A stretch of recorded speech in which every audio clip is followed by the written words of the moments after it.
All right, all right. How'd you guys enjoy that panel? Clap it up if you enjoyed that panel. The nuclear chemical researcher in me really enjoyed when they got to nuclear energy. I was like, man, I wish I was out there asking some great questions around that one. But we have to keep the conversation going. We have another great panel coming up. Building Tomorrow, Innovating with Tech and Investment for a Sustainable Legacy, sponsored by EVPassport, about the importance for the adoption of long-term investment horizon to improve technological initiatives aimed at driving social impact. Please welcome to the stage Stephanie Murphey and her esteemed panel.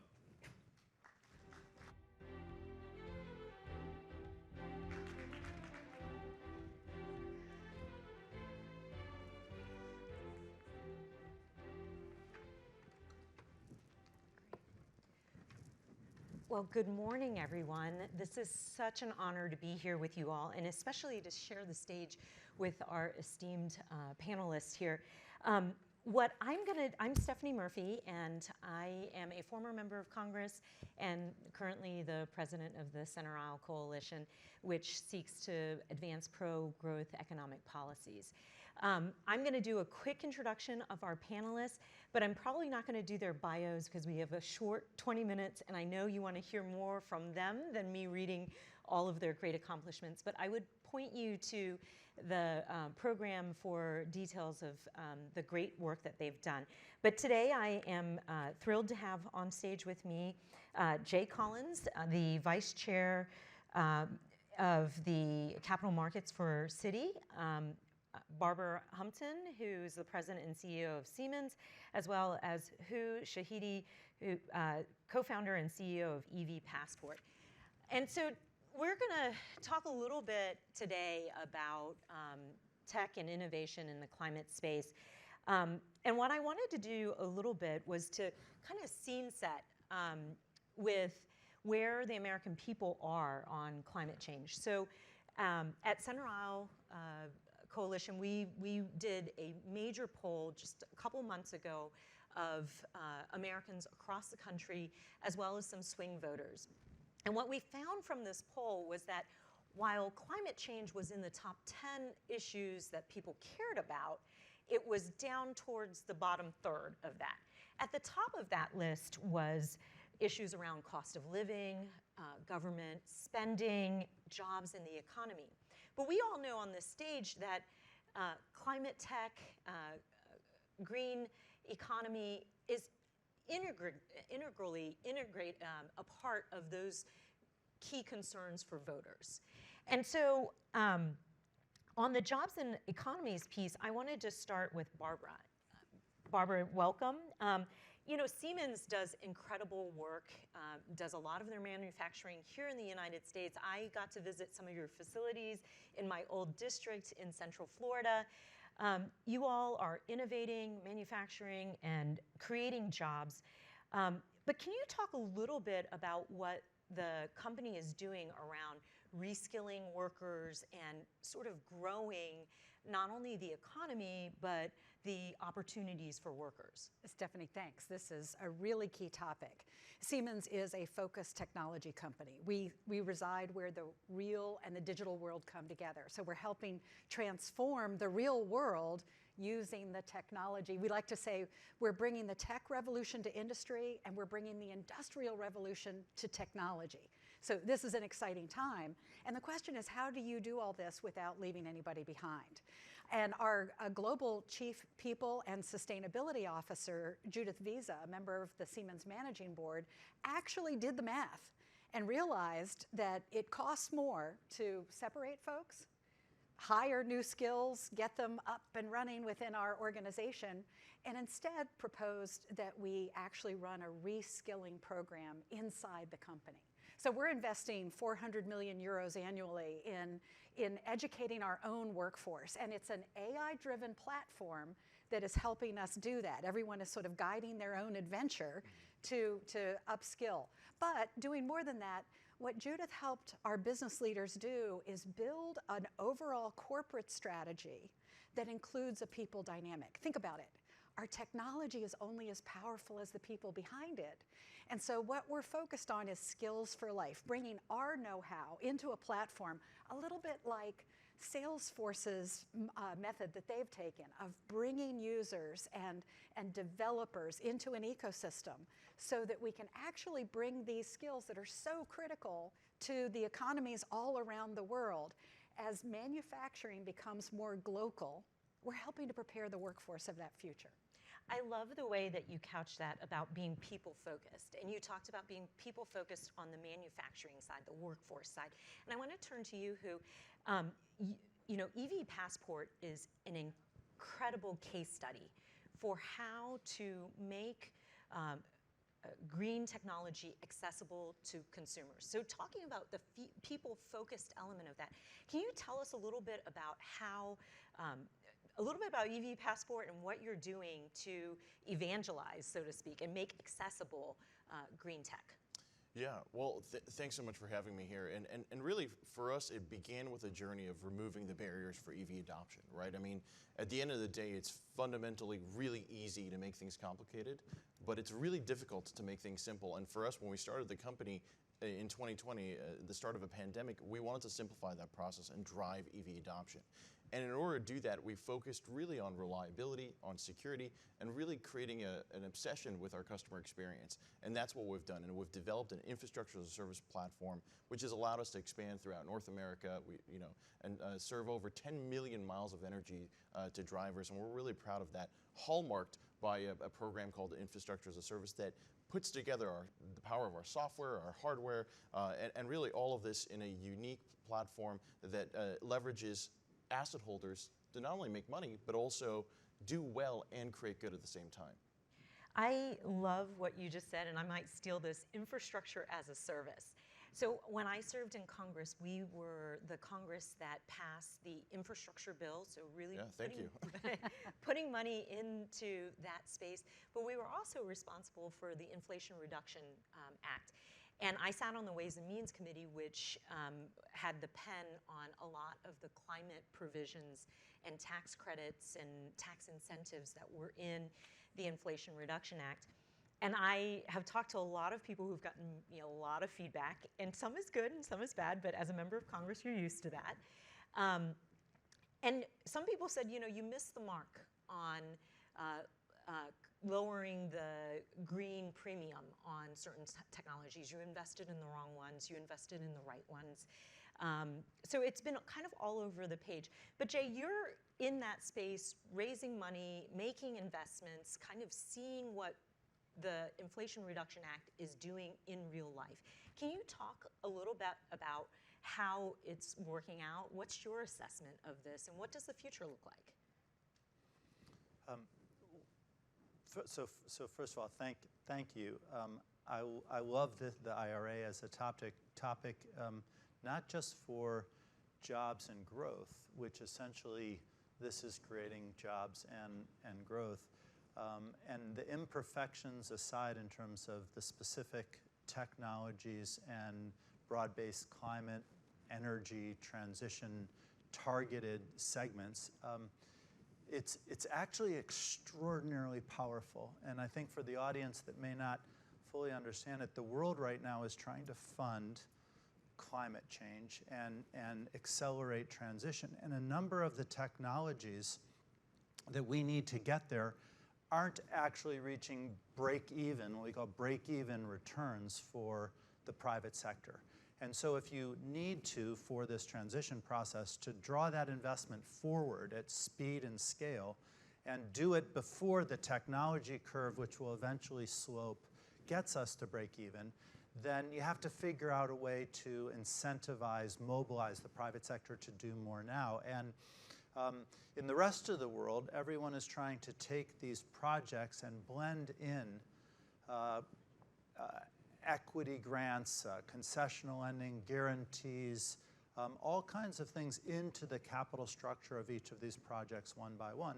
And what the US has done is to say, we're going to give tax credits for production and investment that allows companies to design those projects, and the tax credit will essentially get you to the break-even that you need. Now, Ways and Means did all that they could to work with banks like Citi and companies and analyze where that is, and did we get that math perfectly right? Do we know really how big this is?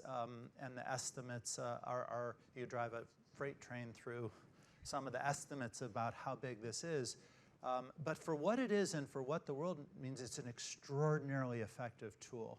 And so we think that across all sectors of climate tech, let's call it, that this is inducing companies to come to the table, to invest, to pull forward that investment. Now, two things I'd say is, one is that the rest of the world is screaming about this because it is a giant sucking sound of capital from their countries to our country. And whether it's a Japanese or Korean company or European company, or all of the investors that were looking at green hydrogen and EV in the emerging markets that can't get their arms around how to both manage technology risk and emerging markets risk.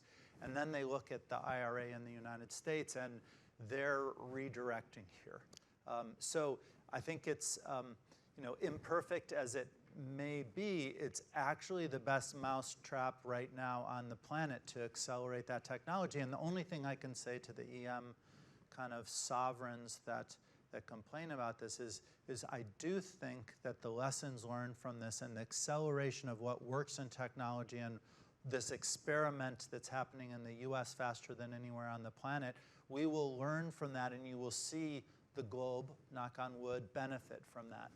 Jay, I thank you so much, and I didn't pay him to say this, but boy, I sleep a little bit better at night knowing that the practical implications of the things that we draw up in Washington, actually you see some optimism in it and some possibility. And you talk about the layer cake that is required of the different types of funding and incentives and tax structure to kind of advance this technology, which tees me up perfectly for two questions for Hu and then Barbara. But with Hu, a long-term investment horizon is just essential for having impactful technological innovation.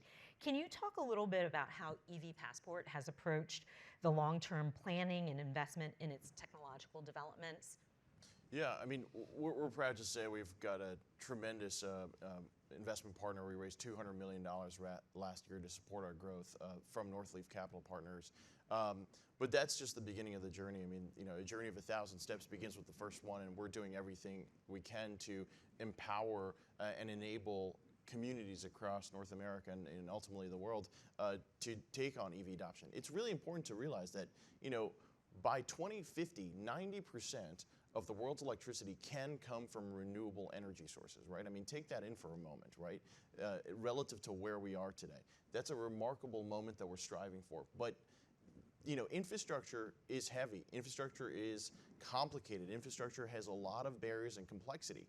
So sometimes, when we think about how we're investing in tomorrow, we have to be patient and lead with grace and think about how we're going to do things in a pragmatic way, because you can't just expect results in a quick way. A lot of times there's a lot of discussion around the IRA saying, hey, we don't have enough chargers out there. Well, great things take time. Rome wasn't built in a day. This is the same thing, and we need to think about how we're going to build the intersection of technology, and renewable energy, because that's where the energy transition requires. And also, it's important to note that, for us, we have to find new ways to collaborate with alternative partners, not just government, but in a way that harnesses not just product innovation, but business innovation. And that's where really the opportunity lies. I love what you said there, because clearly EVPassport has been disruptive in that space and has shown how to do that. And the benefit, the upside benefit is to make EVs more accessible to your average American. And it's the combination of the infrastructure investments as well as the climate investments. And that's definitely the direction I think the government is trying to move in. What Jay also talked a little bit about this sucking sound that, our European partners, I'm about to go there next week, they're really upset with us about IRA. But it is an opportunity for America to kind of bring that innovation here and build on it. From a Siemens perspective, can you talk a bit about the landscape, the competitive landscape. And I'll note that in our polling, we have found that Americans generally want to see a fair and personally beneficial trade system. So a fair system, everybody plays by the same rules. They like that we impose the same sort of climate standards on our partners, but they also want cheaper products. And so can you kind of talk a little bit about how that manifests in a Siemens perspective? Yeah, I'll share with everyone that Siemens has been invested in the United States for 160 years. And today, the US accounts for 25% of Siemens business globally. We are by far the largest country in the Siemens world. Just in the last year, we've invested $500 million. And you look at it and go, what are you investing in? Well, what about new train factories? The ability to bring train maintenance to North Carolina. We've invested in factories that will build more switchgear, the electrical components that enable data centers to be lit up. These are the things that are transforming the way we live, work, play here in the United States. Siemens is here in the backbone of the economy working on all of these things. And when you ask people globally, well, why invest in the United States? It's really clear. The rule of law and this race to the top that we're on. But I want everybody to think about this in a way that actually benefits the entire globe. We've got legislation decisions coming up in the United States in the huge tax changes that have to be negotiated. If we have a lens in our thinking about the US as an innovation engine for clean technologies for the rest of the world, what we're doing at Siemens is, yes, we're building in the US for the US, but we're innovating for the globe.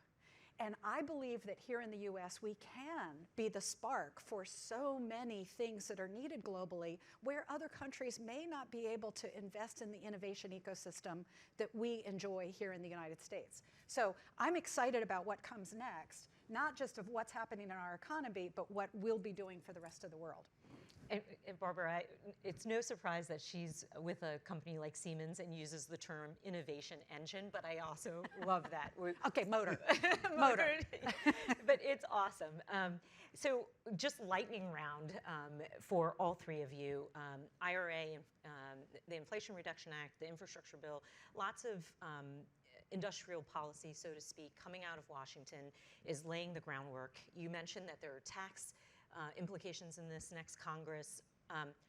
What next? What should government do or stay out of the way in order to achieve the continued green economy advancement that we're all looking for? And I'll start with you, Jay. Well, first I'd say you mentioned that you're going to Europe, and I think one of the most important paradigms and perspectives on IRA from the Europeans is that the context may have been that China is manufacturing green everything and dumping it into the world, and we need to address that.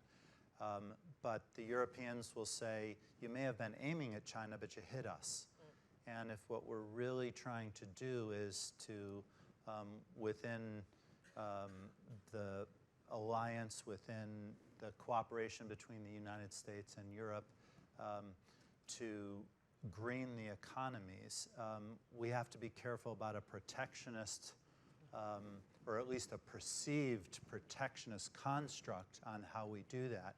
And I think that that's true now as we look at these industrial policies that are designed to incentivize the private sector to seek some policy objective, be it national security or green, that if we're not careful, we can find ourselves, even with countries with whom there's a commonality of interest, including trade, we can take the wrong step in a protectionist direction. Great. Barbara? It's times of disruption that give us the best opportunity to shape the future. A big disruption is happening right now in commercial real estate. The way we use our built infrastructure and the financing of it, let's use this turn to build in the resilience of the future. I think now's a moment to attend to the sustainability of commercial real estate. Yeah, I mean, I'll be concise and direct. This is a moment where purpose and technology are coming together. And where, I've said this a few times throughout this conversation, you don't have to go about this and say, hey, the green economy is bad or challenging. There is a world where we truly can find the connective tissue between creating a capitalist opportunity and saving the planet and driving real impact. And I think that's what's exciting. And infrastructure is going through the biggest digital transformation ever as a result of it, which really is the ultimate opportunity for all of us. So that's great. We are sitting at a moment of purpose and technology meeting, and as Barbara said, now is the moment. Will you please join me in thanking these panelists for a really insightful conversation in a short amount of time? Thanks. Thank you so much. Great moderator.